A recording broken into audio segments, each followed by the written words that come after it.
Ayan, breaking news mga idol at mga kababayan. Ito pong anak ni PBBM na si Sandro Marcos, mga kababayan, ay suportado po itong panukala ng atin pong mga mambabatas na ipospon itong barangay at SK election na nakatakda ngayong November 2, 2026.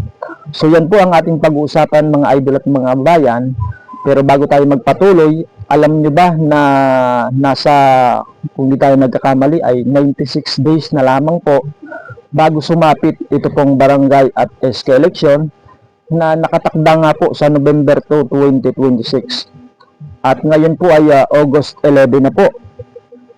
At habang ginagawa po natin itong atin pong vlog ngayon, ang kasalukuyang umiiral po na batas patungkol po sa barangay at SK election ay ito pa ring Republic Act 12232 na nakalagay po doon yung schedule kung kailan dapat ganapin ang barangay at sangguniang kabataan eleksyon. As of now, mga bayan, November 2, 2026 pa rin yung schedule ng halalang pambarangay. So, hanggat hindi naamyendahan ng Republic Act 12232, hanggat hindi po nagkakaroon ng bagong permadong batas para ipospon, ilipat yung schedule ng pagdaraos ng BSKE, ay mananatili po na November 2, 2026 pa rin hanggat walang bagong batas na permado ng ating pong Pangulo. Yung pagdaraos ng BSKE. Okay? So, ito nga po mga bayan, balita po, post ng unofficial Bato Solid supporters sa kanilang Facebook account. Ito po yung kanila pong post 11 hours ago. Pabor si House Majority Leader at Ilocos Norte Representative Sandro Marcos, anak po ni PBBM mga bayan, na huwag na lamang munang ituloy ang barangay at sangguniang kabataan elections or BSKE at itulong na lamang ang pondo nito sa mga nangangailangan. Ano ang masasabi po ninyo dito mga idol at mga kababayan? Pabor ba kayo dito po sa suggestion, dito po sa sinabi ni Congressman Sandro Marcos na wag na munang ituloy itong barangay at SK election para yung pondo nito ay gamitin sa mas nangangailangan mga kababayan. O sa isang panayam, sinabi ni Marcos na nasa 25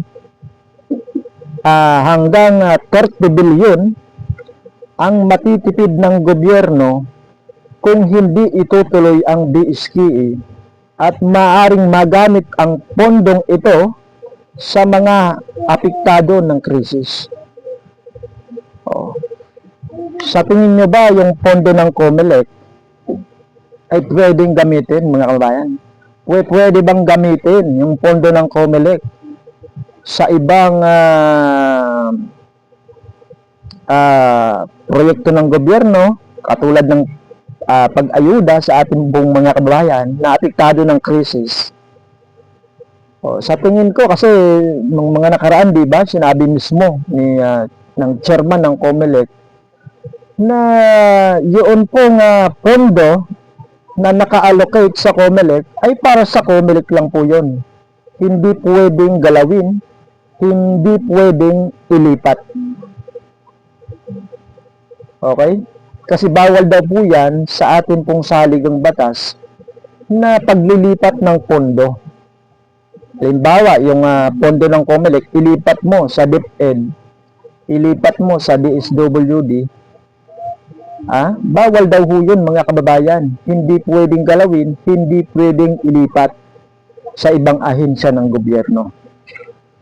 Sinabi mismo nitong si Sandro Marcos, ito po, may personal assistance, suportado ako, suportado ako dyan. If you look Sa tingin mo, ang sitwasyon ng bansa ngayon at sa laki ng ititipid ng gobyerno, kung ipupuspon natin ang BSKE, ay aabot sa 25 to 30 billion kung matitipid ko no, mga kababayan. Pero itong sinabi ni Congressman Sandro Marcos ay may matitipid daw ha. Sabi po niya, may matitipid yung gobyerno, malaki yung matitipid kapag ka napospon. Bakit kasalungat ng sinabi ng COMELEC? Kasi sabi ng COMELEC, pagka napospon, ito pong BSKE ngayong 2026 ay hihingi sila ng karagdagang pondo sa ating pong gobyerno. Ano ang dahilan?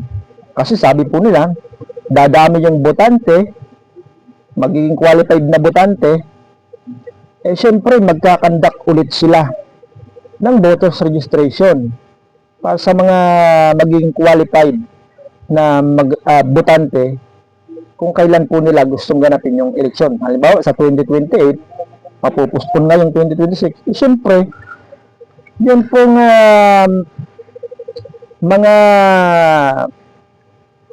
kababayan po natin na 17 na o 15 na, o 18, ibig sabihin na sa tamang edad na, pagsapit ng 2028, kailangan sila ay makapagparehistro. Kaya magkakandak po ng voters registration, kailangan magkandak ng voters registration yung COMELEC. Kaya kailangan po ng pondo. Hihingi po sila ng karagdagang pondo. O yan ba ang sinasabi na makakatipid yung atin pong gobyerno kung mapupuspon itong halalan? Hindi lang yan. Siyempre, dadagdag yung mga kagamitan, yung balota. Siyempre, madadagdagan po yung bilang ng balota. Madadagdagan din po yun pong mga guro na magbabantay diyan po sa mga porsinto. Kaya magkasalungat po itong sinabi ng COMELEC at ito pong ipinahayag ni Congressman Sandro Marcos na makakatipid kuno. COMELEC na mismo yung nagsabi na kapag ka napuspon, hindi natuloy itong BSKE 2026, ay hihingi po sila ng karagdagang pondo para sa 2028 na gusto po nila. Naniniwala si Marcos na mas mainam na maghintay pa ng kaunting panahon para sa BSKE at mas gawing prioridad ang pagtulong sa mga dapat makatanggap ng ayuda mula sa gobyerno. Yan yung mahirap mga kababayan Kasi puro ayuda yung gobyerno ngayon. Nagiging tamad na yung iba. Hindi natin nilalahat bato-bato sa langit, ang tamaan ay huwag magalit. Yan po yung katotohanan. Dahil sa may inaasahang ayuda, siyempre, yung iba ay pakuya-kuya na lang, hihintay na lamang ng ayuda ng gobyerno. Yan po yung nagiging epekto ng ayuda-ayuda ng gobyerno. Although nakakatulong naman mga kababayan, pero sana ay dapat trabaho yung unahin. Trabaho yung ibigay sa atin pong mga kababayan. Kasi yung naging epekto mga kababayan, nitong pagbibigay ng ayuda, yun po, nagiging tamad na yung mga kababayan natin, yung iba nating mga kababayan. So, kaugnay po ng balitang yan mga kababayan, ito po, ang pahayag mismo nitong si Congressman Sandro Marcos. Magkaibang interview po ito pero pareho yung nilalaman ng kanyang mensahe na siya ay suportado. Suportado po niya yung postponement ng BSKE dahil nga po sa umiiral na krisis ngayon sa ating pong bansa. So ito po, unahin po natin ito pong wait lang po unahin po natin itong Radyo Pilipinas. Ito po yung kanila pong balita. Pero kung any reaction sa postponement ng barangay election? Ako bilang my personal stance, suportado ako doon. So if you look sa tingin mo ang sitwasyon ng bansa ngayon at sa laki ng ititipid ng gobyerno, kung ipopostpone natin ang BSKE, I think aabot ng 25 to 30 billion. So just imagine, ang pondo na yun pwedeng gamitin para makatulong sa ating mga kababayan. I think with what's happening now, nasa gitna tayo ng krisis ng ekonomiya, ng energy, I really think every penny needs to be spent on the Filipino and on the Filipino people. So for me personally, I think pwede naman tayo maghintay ng konti para magkaroon ng isa pang eleksyon. I think mas mahalaga na gamitin natin yung pondo para tulungin ang ating mga kababayan. So ayan po yung balita ng Radyo Pilipinas na sabi ni Sandro Marcos, talagang malaki yung matitipid sa pondo ng gobyerno pagka napuspon ito pong BSKE. So ito naman po ang post ng Action Radio Lawag DZGC 747 KHZ. Ito po yung kanilang balita, mga kababayan. Ako personally, suportado ako. Dahil nasa gitna tayo ng isang krisis, hindi lang para sa ekonomiya, kundi isang energy crisis dahil sa gera doon sa Middle East. Of course, ang mga oil prices tumataas, ang ating mga farmers nahihirapan. Nasa gitna tayo ng panahon ng bagyo. Kinausap ko si COMELEC Chair Garcia, ang mga titipid ng pamahalaan kung ipopostpone natin ang BSKE ay aabot sa 25 to 30 billion. Yan ang magagamit po yan ng gobyerno para tulungin hindi lang ang ating mga kakailangan kundi ang mga kababayan natin sa buong bansa. So just think about it, napakalaking bagay yan to have 25 billion to be able to spend in the middle of an economic crisis. Sa tingin ko, hindi tamang panahon para magkaroon ng eleksyon ngayon. Hanggang ano, sir? 2028? I don't know. We're going to have to see. Depende yan sa Kongreso, depende yan sa Senado.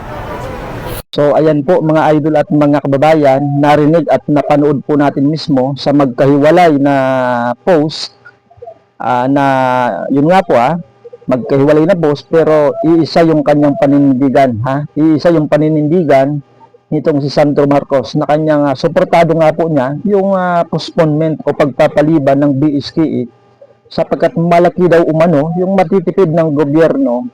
Almost 25 to 30 billion yung matitipid kuno ng gobyerno pagka na-postpone itong BSKE 2026. At marami umanong mga kababayan natin ang matutulungan ng pondong ito. So ano yung magiging reaction po ninyo mga kababayan? Pabor ba kayo dito sinabi ni Sandro Marcos na gamitin yung pondo ng COMELEC sa pag-ayuda, sa tugon sa pangangailangan ng ating pong mga kababayan? So, i-comment nyo po sa baba kung kayo ay pabor o hindi na i-postpone itong BSKE. Pabor kayo sa sinabi ni Sandro Marcos na suportado niya yung pagpapaliban ng BSKE. Ano yung inyong reaction, ang inyong komento? I-comment nyo lang po sa baba mga idol at mga bayan para malaman po namin kung ano talaga yung sentimiento, yung opinion, yung masasabi ng ating pong mga kababayan. Okay, hanggang dito muna yung ating pong update at magandang araw po sa ating lahat. Maraming salamat po sa inyong panonood.